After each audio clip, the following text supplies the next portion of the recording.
नमस्कार दोस्तों, ACC preparation के यूट्यूब चैनल सबका स्वागत है। दोस्तों, हम लोग सीटेट ईवीएस यानी कि पर्यावरण के विषय में पढ़ रहे थे। पिछली वीडियो में मैंने आपको बताया था कि हम लोग 6 थीम्स पे जब पूरा कवर कर लेंगे, हमारा एनसीईआरटी का जो सिलेबस है जहां से 15 नंबर आते हैं वो टॉपिक भी कंप्लीट हो जाएगा। पिछली वीडियो में मैंने आपको थीम नंबर 2 आवास के विषय में बताया था। आज हम लोग चर्चा करेंगे थीम नंबर 3 यानी कि तीसरा जो थीम है जल, इसके विषय में डिस्कस करते हैं और यहां से एक एक बिंदु पे चर्चा करते हैं। देखिए, बात करें जल की तो जल से बहुत सारे बिंदु हैं, बहुत सारे टॉपिक्स हैं, लेकिन हर टॉपिक पे हमें कवर अप नहीं करना है। हमें सिर्फ एनसीईआरटी किताब में जो सीटेट का सिलेबस है वहां से कवर करना है, या जहां से क्वेश्चन बनते हैं उन सभी बिंदुओं को हमें देखना है। बात करें जल की तो पृथ्वी पे टोटल 71% जल की मात्रा है। कितनी है? 71% जल की मात्रा है, लेकिन इस 71% में से केवल 2% या 3% से कम मात्रा ही पीने योग्य है, जिस जल को हम ग्रहण करते हैं या जिसको हम पी सकते हैं।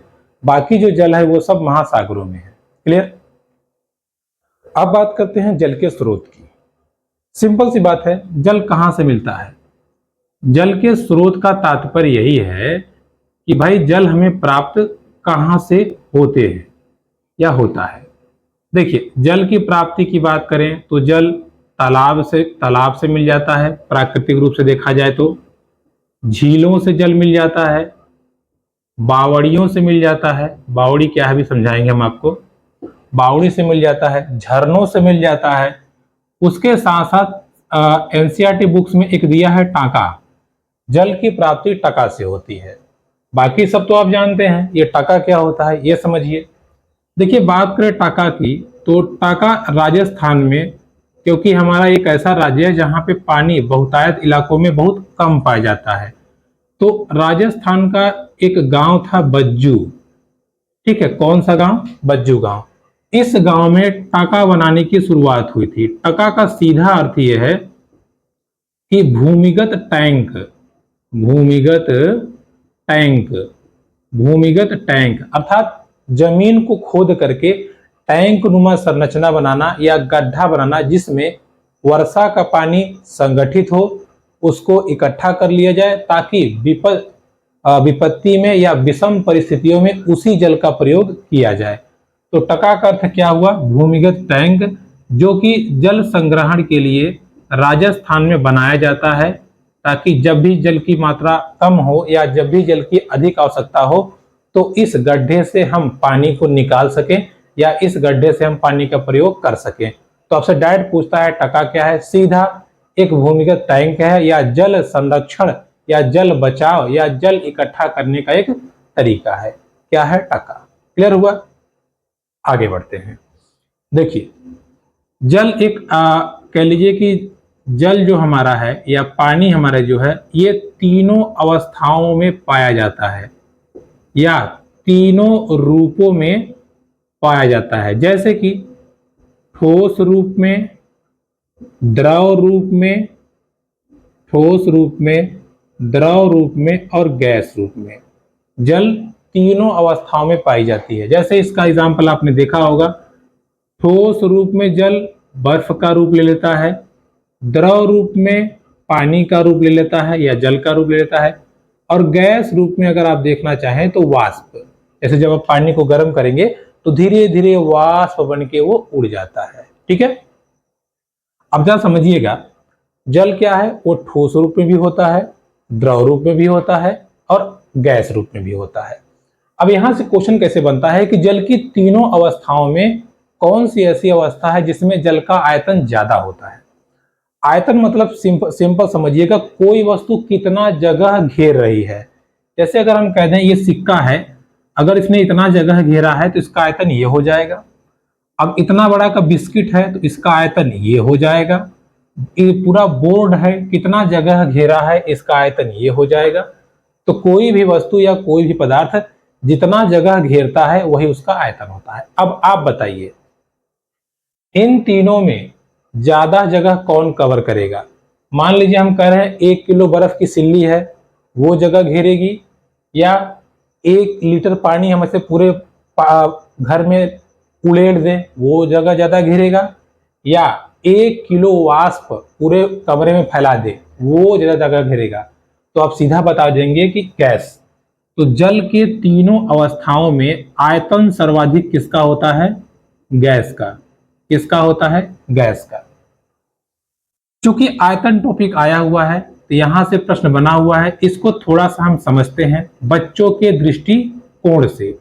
बच्चों के दृष्टिकोण से आयतन हम समझने का प्रयास करते हैं। देखिए, अगर हम बात करें छोटे बच्चों की, तो आप अगर एक छोटे बच्चे को ना, जैसे मान लीजिए ये इतना बड़ा बर्तन है, इतना बड़ा, और ये इतना वाला गिलास है, मान लीजिए इस गिलास में 1 लीटर पानी आता है, इसमें भी 1 लीटर पानी आता है। आप बच्चे से कहेंगे लो बेटा पियो, तो हमेशा बच्चा उस बर्तन को चूज करेगा जो बर्तन उसको बड़ा दिखाई पड़ेगा। उसको नहीं समझ आता कि ये भी पानी उतना ही है, ये भी उतना ही है, हम ये चाहे ले चाहिए ले, पानी उतना ही मिलेगा।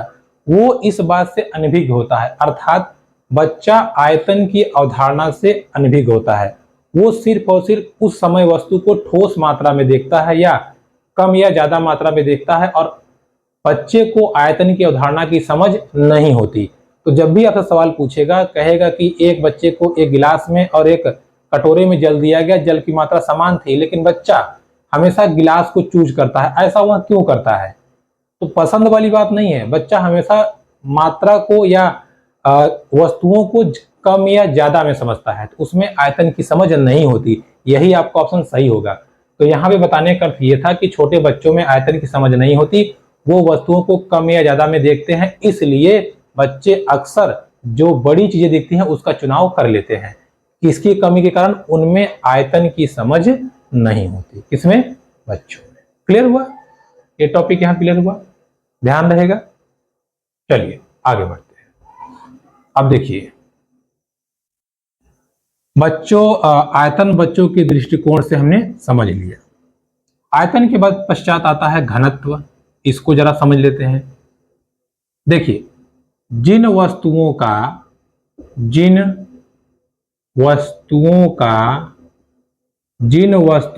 घनत्व पानी से कम होगा, वो सभी वस्तुएं पानी में तैरेंगी। क्या करेंगी? तैरेंगी। वही जिन वस्तुओं का घनत्व पानी से ज्यादा होगा, क्या होगा? ज्यादा, वो पानी में डूब जाएंगी। वो पानी में डूब जाएंगी। कैसे समझते हैं? देखिए, इसका एग्जाम्पल जैसे हम, अगर आप छोटे क्लास में होंगे तो आपने पढ़ा होगा या पढ़ते होंगे आप, या एग्जाम्पल आपने देखा होगा, एक नींबू को अगर आप साधारण पानी में रखेंगे तो वो डूब जाएगा, लेकिन उसको नमक मिला दीजिए। अगर देखिए, अगर इसमें पानी है और इसमें क्या है? वाटर प्लस सॉल्ट, और इसमें क्या है? वाटर। इसमें नींबू डूब जाएगा और इसमें नींबू तैरने लगेगा। ऐसा क्यों होता है? ऐसा इसलिए होता है, जब हम पानी में नमक मिलाते हैं तो ये घनत्व को कम कर देता है। ठीक है, पानी के घनत्व को बढ़ा देगा लेकिन वस्तुओं के घनत्व को हल्का कर देगा। एक ही बात हुई, जब पानी के घनत्व को बढ़ा देगा, वस्तु का घनत्व कम हो गया, तो वस्तु ऑटोमेटिक ऊपर आ जाएगी। बात समझिएगा भाई। अगर ये नींबू डूबा था, हमने नमक मिलाया, पानी का घनत्व बढ़ गया, ये नींबू ऑटोमेटिक ऊपर चला गया। इसका तात्पर्य ये भी होता है कि जो नमकीन पानी होगा उसका घनत्व ज्यादा होगा और वहां पे वस्तुएं तैरेंगी। बिल्कुल सही आप जा रहे हैं। इसीलिए समुद्र में नहाते समय तैरना आसान होता है कंपेरिजन टू नॉर्मल पानी। क्यों? क्योंकि समुद्र का पानी खारा होता है, वहां पे तैरना आसान होता है। इसीलिए एनसीईआरटी किताब में लिखा गया है मृत सागर, एक सागर है मृत सागर, इसका नाम ही है। मृत सागर के 1 लीटर पानी में लगभग 300 ग्राम नमक होता है, और यहां पर एक व्यक्ति आराम से तैर सकता है, या कह लीजिए वो तैरना नहीं भी जानता तो भी आराम से वो तैर सकता है। क्लियर हुआ? तो घनत्व का मतलब ये हुआ कि जिन वस्तुओं का घनत्व पानी से कम रहेगा वो तैरेंगी, जिनका ज्यादा रहेगा वो डूब जाएंगी। सिंपल। अब नमकीन पानी में या नमकीन पानी का घनत्व तो ज्यादा होता है, जिससे उसमें वस्तुएं आसानी से तैर सकती हैं। इसका बेस्ट एग्जांपल समुद्र का पानी है, और उसमें भी मृत सागर है, जिसके 1 लीटर पानी में लगभग 300 या इससे ज्यादा ही होता है। हम 300 नहीं करें, लेकिन 300 से ज्यादा ही होता है। कहीं कहीं 335 मिलेगा, कहीं 340 मिलेगा, कहीं 350 मिलेगा। तो 300 ग्राम, समझिए 1 लीटर पानी में अगर 1 पौवा नमक डाल दें, पी पाएंगे? नहीं पी पाएंगे। तो इतना खारा पानी होता है, और खारा पानी होने की वजह से पानी का घनत्व बढ़ जाता है, जिससे एक व्यक्ति आराम से उसमें तैर सकता है, चाहे उसको तैरना आता हो अथवा ना आता हो। पानी में इसमें व्यक्ति डूबेगा नहीं। क्लियर हो गई पॉइंट? घनत्व तक आपने क्लियर कर लिया। चलिए आगे बढ़ते हैं। देखिए, जल के संबंध में ये सारे टॉपिक्स जो है आपके एनसीईआरटी बुक्स में दिए गए हैं, या एनसीईआरटी बुक्स में ये सब आए हुए हैं, इसलिए हमको इसको थोड़ा समझना है। अब इसके बाद बात करते हैं। देखिए, अगर हम जल की बात करें, अगर आप दूषित जल पीते हैं, दूषित जल का आप सेवन करते हैं, तो आपको हैजा प्लस डायरिया, ये बीमारी बहुत ज्यादा चांस है आपको हो जाएगा। हैजा, डायरिया, इसके साथ टाइफाइड भी होता है, अन्य बीमारी भी होती है, बट ज्यादातर चांस है आपको हैजा और डायरिया होगा। इस हैजा और डायरिया में होगा क्या? आपको उल्टी और दस्त, दस्त मतलब पेट खराब हो जाएगा, बार बार बाथरूम जाना पड़ेगा। उल्टी और दस्त बीमारी हो जाएगी, जिससे आप बार बार बाथरूम जाएंगे, और बहुत जल्द 1-2 घंटे के अंदर आपकी सारी एनर्जी डाउन हो जाएगी, पूरा शरीर आपका डाउन हो जाएगा। क्यों डाउन हो जाएगा? समझिए बात को। जब बार बार आपको उल्टी दस्त होगी, तो आपके बॉडी में पानी की कमी हो जाएगी। किसकी कमी हो जाएगी? पानी की कमी हो जाएगी, और इस पानी की कमी के कारण आपके बॉडी के सभी फंक्शन शिथिल हो जाएंगे, या एकदम नॉर्मल काम करेंगे, एकदम सुस्त आप हो जाएंगे, आपको लगेगा जैसे मार खा के आए हैं। ठीक है, ये चीज या इस चीज की या ऐसी बीमारी आंध्र प्रदेश के नल्ला मंडी। अब आप ये कहेंगे कि जरूरी है कि आंध्र प्रदेश में ही बीमारी फैली हो?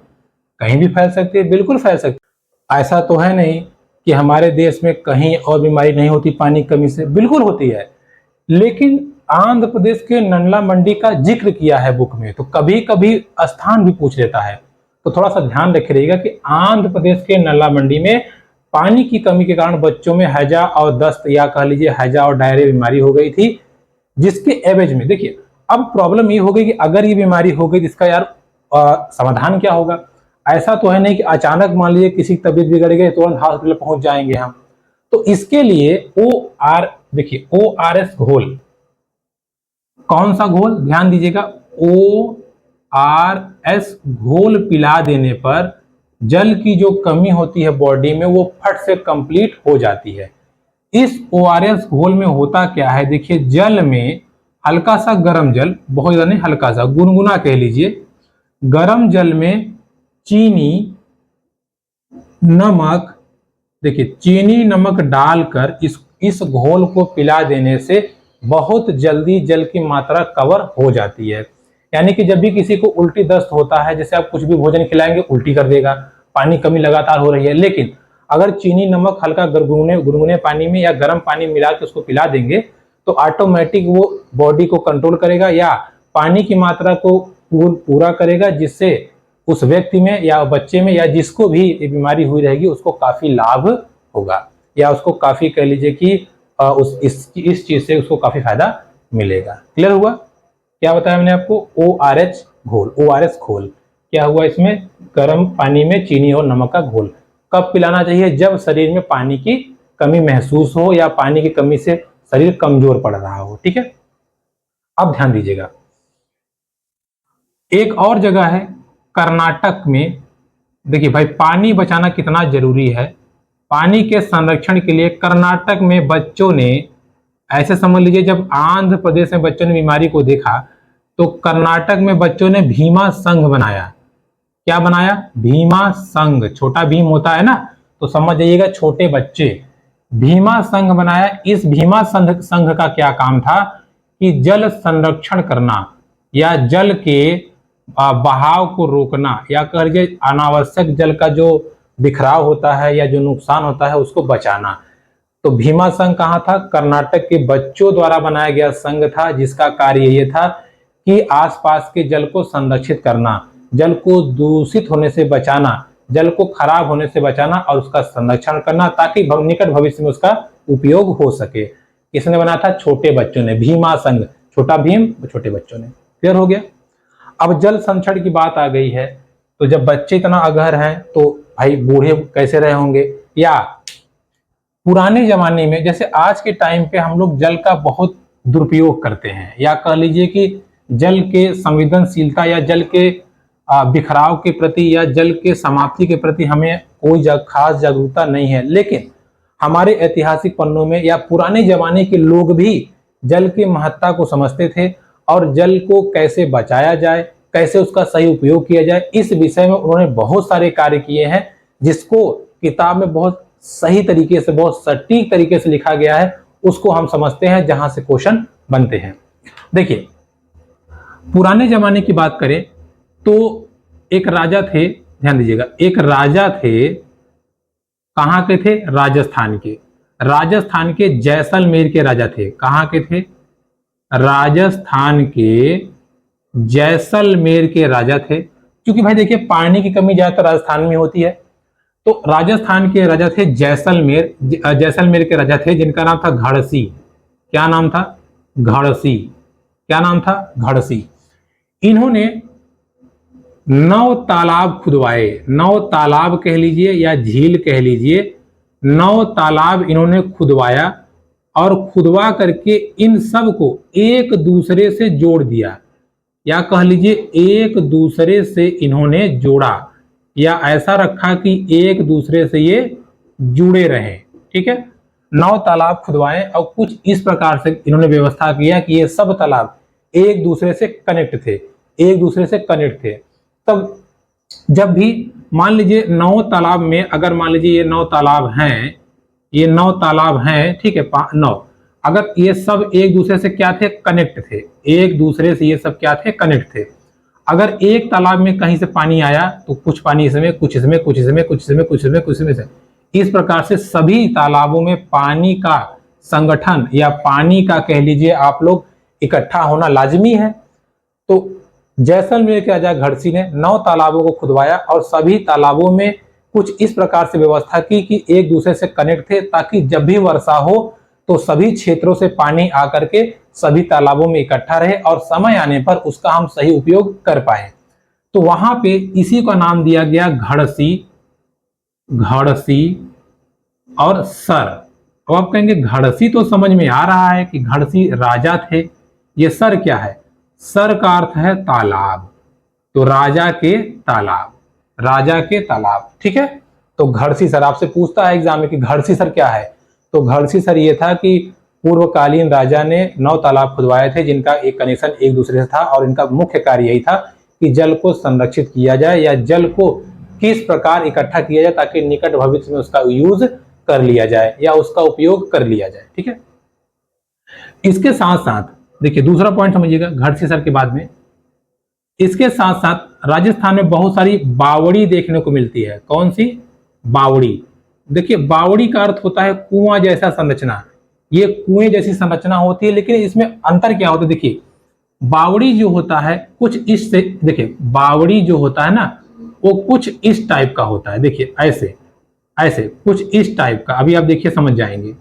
बावड़ी जो होता है ना कुछ इस टाइप का होता है। देखिए ऐसे एक इस टाइप, इसमें नीचे उतरने के लिए ऐसे सीढ़ियां लगी होती हैं, नीचे उतरने के लिए इसमें ऐसे सीढ़ियां लगी होती हैं। क्लियर हुआ? तो बावड़ी क्या होता है? बावड़ी कुएं जैसी संरचना है जिसमें नीचे जाने के लिए सीढ़ियां बनी होती हैं, नीचे जाने के लिए सीढ़ियां बनती हैं होती हैं, या कह लीजिए हम सीढ़ियों से नीचे उतरते हैं, नीचे उतरने का काम होता है या उतरते हैं। ठीक है, सीढ़ियों से हम क्या करते हैं? नीचे उतरते हैं और जल को लेते हैं। ठीक है, तो बावड़ी समझ में आ गया आपको? बावड़ी पानी इकट्ठा करने का या पानी इकट्ठा करने के कुएं थे, गड्ढे थे जिनमें आदमी सीढ़ियों से नीचे उतर के जाते थे और पानी को लेके आते थे। इनके चारों तरफ बहुत सुंदर सुंदर चबूतरे बने थे। इनके चारों तरफ सुंदर सुंदर चबूतरे बने थे। क्या बने थे? चबूतरे। और आसपास बाग या कह लीजिए पेड़ पौधे लगे होते थे, जिससे बहुत ही शुद्ध और प्राकृतिक वातावरण यहाँ पे बनता था। अब इस बात का पता कैसे चला? इस बात का पता ऐसे चला, भारत में उज्बेकिस्तान से, कहां से? भारत में उज्बेकिस्तान से, देखिए उज्बेकिस्तान से, यार उज्बेकिस्तान नहीं लिख पा रहे हैं।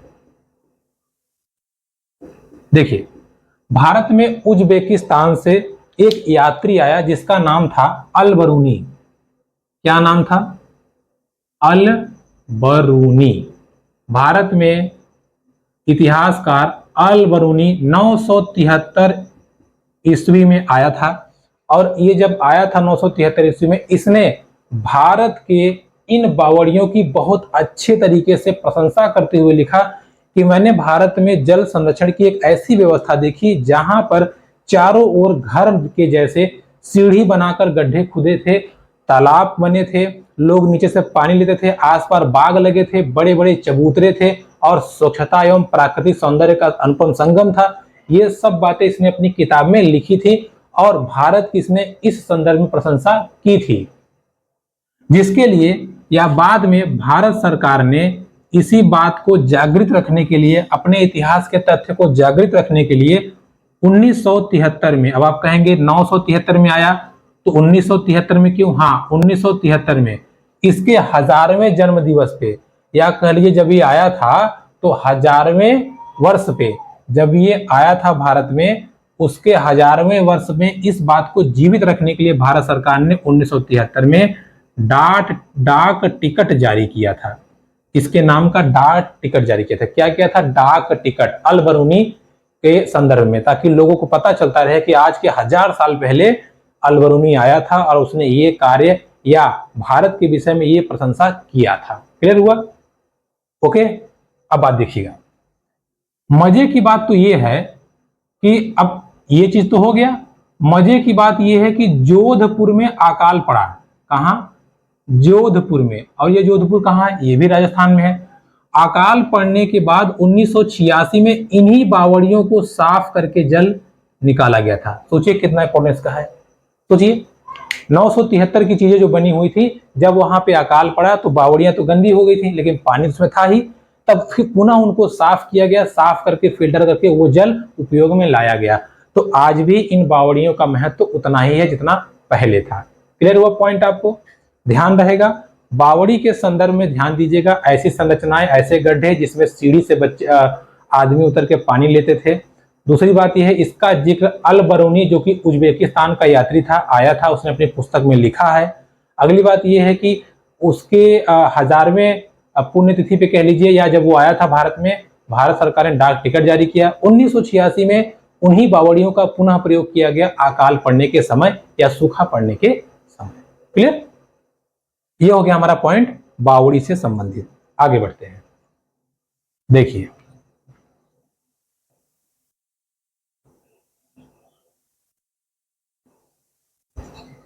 अब एक चीज यहां पे और बच जाती है, उसको हम डिस्कस कर लेते हैं, जो कि हमारा क्या है?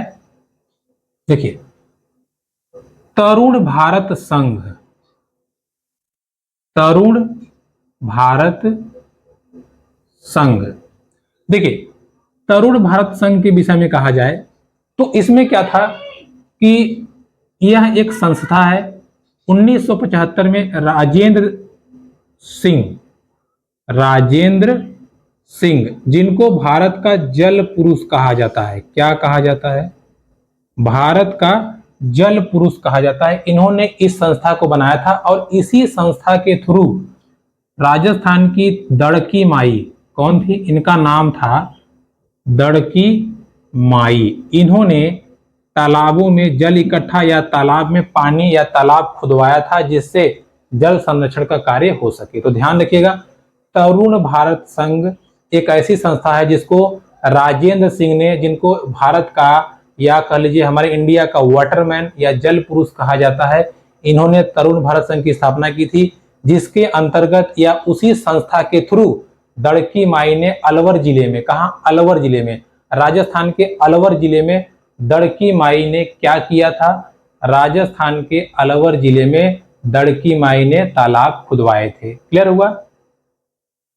चलिए आगे बढ़ते हैं। उत्तराखंड में, कहां पे? उत्तराखंड में एक ऐसी प्रथा हो गई है कि जब भी यहाँ पे शादीशुदा के नई दुल्हन आती है तो उसे तालाब की पूजा करनी पड़ती है, या तालाब की पूजा की प्रथा बनाई गई है। अब आप कहेंगे इसका क्या अर्थ है? देखिए, इसका कुछ खास अर्थ नहीं है, लेकिन जल के संरक्षण के दृष्टिकोण से इसे एक सांस्कृतिक रूप दे दिया गया है कि भाई हमारे यहाँ तालाब की पूजा होती है। जैसे लोग कहते नहीं है कि पीपल का पेड़ मत काटो, इसमें देव रहते हैं। कुछ लोग कहते हैं कि इसमें भाई नकारात्मक शक्तियां रहती हैं, तो उसको पारंपरिक तरीके से जोड़ दिया गया है। जबकि पीपल का पेड़ एक ऐसा पेड़ है जो सर्वाधिक ऑक्सीजन देता है, इस बात को ध्यान रखिएगा, ठीक है। तो वही चीज यहाँ पे किया गया है कि उत्तराखंड में जब भी शादी ब्याह होता है तो जो नई दुल्हन आती है, पहली प्रथा यही है कि उसको आसपास के या उसके गांव के तालाब की पूजा करनी पड़ती है, या उसको वो पूजा करने का उसमें उसको पार्टिसिपेट कराया जाता है। क्लियर हो गई बात? ध्यान रहेगा। देखिए आगे बढ़ते हैं। आगे हम बात करें तो अगला हमारा जल से संबंधित पॉइंट आता है दांडी यात्रा। अब आप कहेंगे कि यात्रा वाला टॉपिक आप जल में क्यों बता रहे हैं? समझाते हैं। देखिए, दांडी यात्रा की बात करें तो इसको किया था महात्मा गांधी जी ने। इतिहास का टॉपिक है, लेकिन कहां से संबंधित है हम बताते हैं। महात्मा गांधी जी ने इसको प्रारंभ किया था अहमदाबाद से। कहां से? अहमदाबाद से लेके गुजरात के दांडी तट तक, दांडी तट तक ये पैदल गए थे, और वहां पर इन्होंने समुद्र से नमक बनाया था।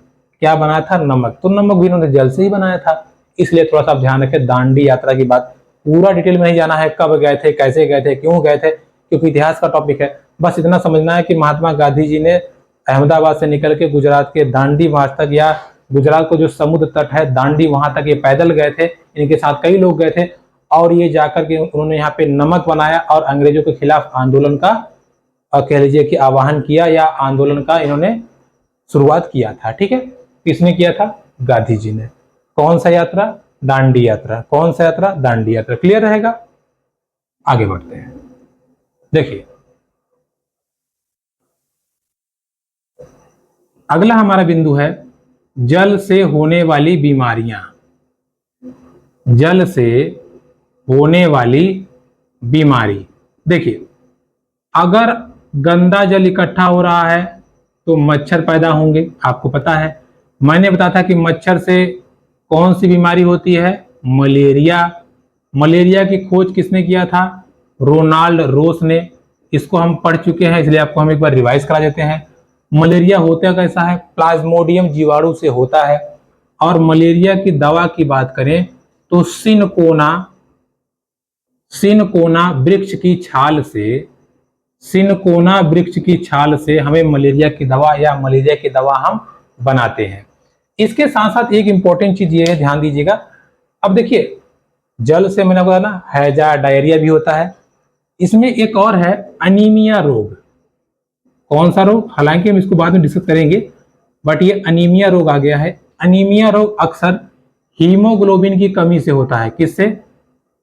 हीमोग्लोबिन की कमी से ये रोग होता है। ठीक है, हीमोग्लोबिन की कमी से ये रोग होता है। और ये रक्त में, या कर लीजिए खून में, अगर हीमोग्लोबिन की मात्रा कम है तो ये बीमारी हो जाती है। ठीक है, और इसको ठीक करने के लिए गुड़,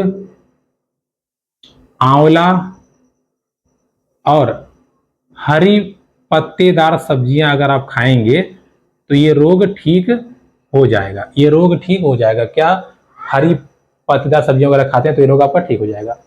तो दोस्तों, ये रही आज की हमारी क्लास, जिसमें हम लोगों ने जल से संबंधित सभी बिंदुओं पर जो एनसीईआरटी 3, 4, 5 का निचोड़ है उसको हमने डिस्कस कर लिया। इससे बाहर एग्जाम में क्वेश्चन आपको नहीं आता जल वाला, आप प्रीवियस ईयर के कोई भी क्वेश्चन को देख लीजिएगा। अगर आपको बाहर आया रहेगा तो हमको कमेंट बॉक्स में जरूर कीजिएगा, हम उसको जरूर समझाएंगे। हालांकि इससे बाहर क्वेश्चन नहीं आता।